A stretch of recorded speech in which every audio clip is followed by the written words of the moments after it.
ഉച്ചത്തിൽ പഞ്ചഗ്രഹം നിൽക്കുന്ന കാലത്തിങ്കൽ അച്യുതനയോധ്യയിൽ കൗസല്യാത്മജനായാൻ.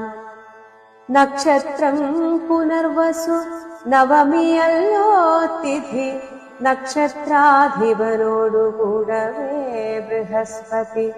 കർക്കിടകത്തിൽ അത്യുച്ചസ്ഥിതനായിട്ടല്ലോ അർക്കനും അത്യുച്ചസ്ഥനുദയം കർക്കടകം.